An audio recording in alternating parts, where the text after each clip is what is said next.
শিক্ষাপ্রেমী অভিভাবক ও ছাত্রছাত্রীগণ, গ্রহণ করুন ঘাড়মুড়া বাসস্ট্যান্ড স্থিত বীর লাচিত বরফুকন সিনিয়র সেকেন্ডারি স্কুলের পক্ষ থেকে শৈক্ষিক অভিনন্দন। 2024-25 শিক্ষাবর্ষে বীর লাচিত বরফুকন সিনিয়র সেকেন্ডারি স্কুলে প্রথম শ্রেণী হইতে নবম শ্রেণী এবং একাদশ শ্রেণীর জন্য অগ্রিম ভর্তির আবেদন জমা লওয়া হইতেছে। ইচ্ছুক ছাত্রছাত্রী তথা অভিভাবকগণকে যোগাযোগের জন্য অনুরোধ করা যাইতেছে।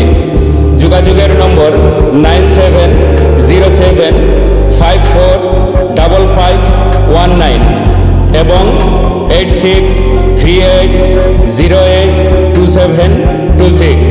বিনীত বীর Lachit Borphukan senior secondary school কর্তৃপক্ষ, ঘাড়মুড়া বাসস্ট্যান্ড। ধন্যবাদ।